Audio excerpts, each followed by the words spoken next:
नमस्कार, अब डाकिया पोस्ट से जुड़ चुके हैं, जहां आप ही के सामने खुलता है खबर का लिफाफा। भारत की राजनीति में आने वाले कुछ दिनों में उथल पुथल होने के आसार नजर आ रहे हैं, क्योंकि एक स्कैम का मामला निकलकर सामने आ रहा है सीधा स्वीडन से।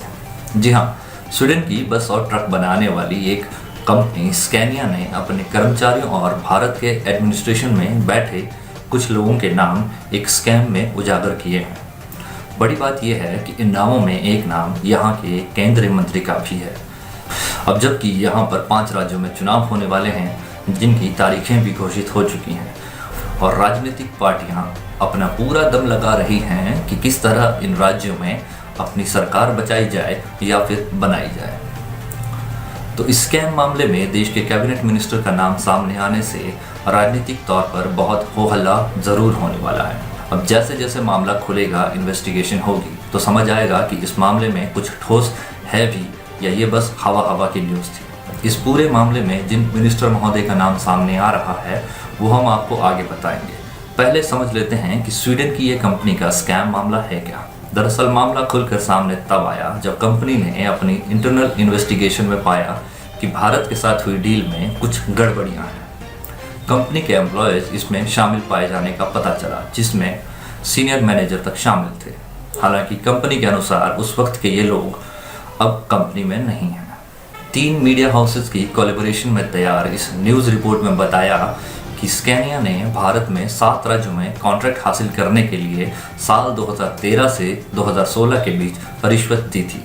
Swedish news channel SVT, German broadcaster ZDF और भारत की कॉन्फ्लुएंस मीडिया, इन सब ने मिलकर ये रिपोर्ट तैयार की है।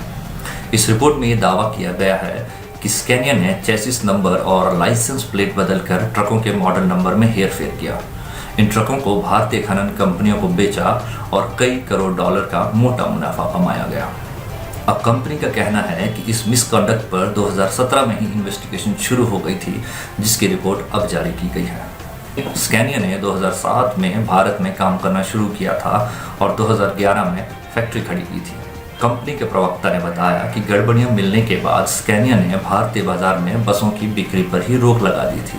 स्कैनिया के CEO हेनरिक हेनरिक्सन ने कहा कि इससे कुछ नुकसान ज़रूर हुआ है, लेकिन हमने वहां अपनी इकाई को बंद कर दिया है और भारत में जो भी लोग रिश्वतखोरी में शामिल थे उन्हें कंपनी से निकाल दिया गया है और हमारे बिजनेस पार्टनर्स के करार भी रद्द कर दिए गए हैं।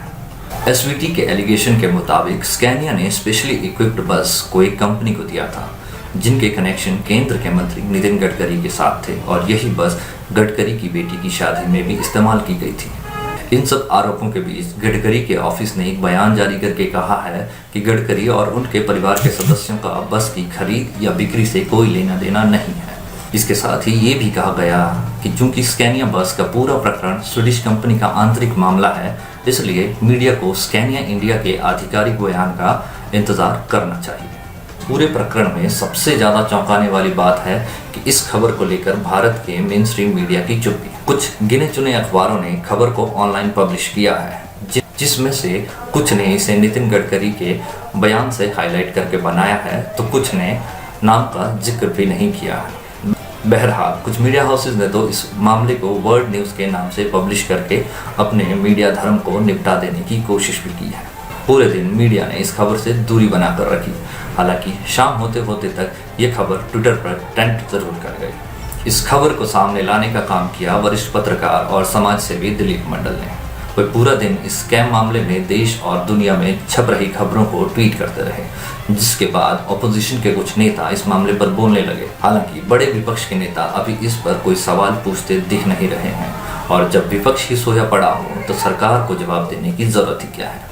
अब इस मामले पर दिलीप मंडल ने खुलासा करते हुए ट्वीट किया है, जिसमें ये बताया गया है कि रिटायर्ड IAS विजय छिब्बर रोड ट्रांसपोर्ट मिनिस्ट्री के सेक्रेटरी के पद से रिटायर होने के बाद स्कैनिया के डायरेक्टर बने थे। ऐसा ट्वीट करते हुए दिलीप मंडल ने मामले की जांच ज्वाइंट पार्लियामेंट्री कमेटी को सौंपने की मांग की। इस बात की पुष्टि इंडिया कोर नाम की एक वेबसाइट भी करती है। कांग्रेस ने इस मामले में एक प्रेस कॉन्फ्रेंस करके जरूर अपनी प्रेजेंस दिखाने की कोशिश की है, लेकिन सरकार से ये सवाल असल मायनों में कितना सशक्त है ये तो आने वाले वक्त में पता चलेगा, और ये भी कि इस पूरे प्रकरण में क्या क्या और किस किस स्तर पर गड़बड़ियां हुई हैं। और देखने वाली बात ये भी होगी कि अगर इस मामले में सत्ता में बैठा कोई व्यक्ति दोषी पाया जाता है तो क्या प्रधानमंत्री न खाऊंगा न खाने दूंगा वाली बात पर कायम रहकर दोषियों को दंड देंगे। मामले में नया अपडेट ये जुड़ चुका है कि केंद्रीय मंत्री नितिन गडकरी ने अपना नाम घसीटे जाने की वजह से Swedish news channel SVT, German broadcaster ZDF पर डिफेमेशन का केस डाल दिया है, जिससे ये मामला अब और खींचने की उम्मीद है। खबरों के शौकीन्स को मालूम होगा कि स्वीडन से ही एक स्कैम का मामला पहले भी आ चुका है, बोफोर्स घोटाला, जिसकी वजह से यहाँ सरकार गिर चुकी है। और अब ये नया मामला। अब हम मजाक नहीं सही ये ज़रूर कह सकते हैं कि स्वीडन से हमारा स्कैम का रिश्ता है। आज के लिए बस इतना ही। आप हमारे चैनल को सब्सक्राइब कीजिए, जिससे हम और मुद्दे आपसे डिस्कस करने के लिए लाते रहें। डाकिया पोस्ट में जुड़ने के लिए धन्यवाद। हमने आज शुरुआत की है ताकि कल बेहतर हो सके। नमस्कार।